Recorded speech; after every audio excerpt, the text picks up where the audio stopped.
ក្រុម AOT ចុះសង្កេតការផ្ទៀងទាត់និងរាយការណ៍អំពីស្ថានភាពព្រំដែននៅតំបន់ភូមិជោគជ័យឃុំអូ3ជាន់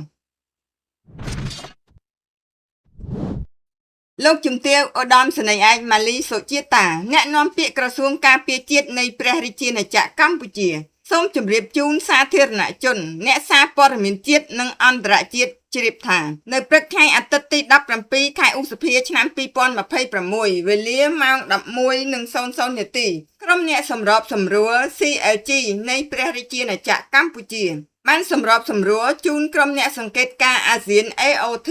ដឹកនាំដោយប្រធានបេសកកម្មក្រុមអ្នកសង្កេតការណ៍អាស៊ាន HOM AOT ដើម្បីចុះសង្កេតការណ៍ផ្ទៀងទាត់និងរាយការណ៍អំពីស្ថានភាពព្រំដែននៅតំបន់ភូមិជោគជ័យឃុំអូ3ជាន់ស្រុកអូជ្រៅខេត្តបន្ទាយមានជ័យដែលជាទីតាំងត្រូវបានទទួលរងការវាយប្រហាររាយបន្លាលួសនិងដាក់ពង្រាយទូកុងតឺន័រកាន់កាប់ដោយខុសច្បាប់របស់យោធាថៃដោយបានធ្វើឲ្យប្រជាពលរដ្ឋកម្ពុជាជាច្រើនគ្រួសារមិនទាន់អាចវិលត្រឡប់ទៅកាន់លំនៅឋានវិញបាននៅឡើយនិងធ្វើការពិនិត្យលើការគោរពនិងការចុះអនុវត្តវិធានការទាំងអស់ក្នុងសេចក្តីប្រកាសរួមក្រោយបទឈប់បាញ់ចូលជាធរមានផងដែរការចុះសង្កេតការណ៍របស់ក្រុមអ្នកសង្កេតការណ៍អាស៊ាននៅទីតាំងដែលជាដែនអធិបតេយ្យរបស់កម្ពុជាហើយត្រូវបានយោធាថៃកាន់កាប់ដោយខុសច្បាប់ខាងលើនេះគូសបញ្ជាក់ពីភាពចាំបាច់ជាដាច់ខាតក្នុងការចាប់ផ្ដើមកិច្ចការវាស់វែងខណ្ឌសីមាដោយគណៈកម្មការ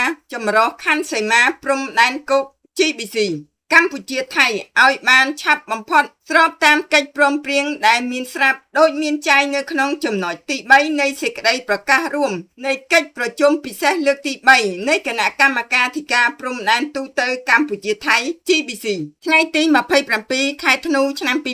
2025ដើម្បីអនុញ្ញាតឲ្យប្រជាពលរដ្ឋយើងអាចវិលត្រឡប់ទៅកាន់លំនៅឋានវិញដោយមិនមានការរារាំងព្រមទាំងដោយសុវត្ថិភាពនិងកិត្តិយសរាជរដ្ឋាភិបាលនិងក្រសួងការពារជាតិកម្ពុជានៅតែបញ្ជាក់ពីការបដិញ្ញាចិត្តយ៉ាងម៉ឺងម៉ាត់ស្មោះត្រង់សុចរិតក្នុងការគោរពនិងអនុវត្តយ៉ាងពេញលេញនិងខ្ជាប់ខ្ជួនបំផុតសេចក្តីប្រកាសរួមនៃកិច្ចប្រជុំពិសេសលើកទី3នៃគណៈកម្មការព្រំដែនទូទៅកម្ពុជាថៃ GBC ថ្ងៃទី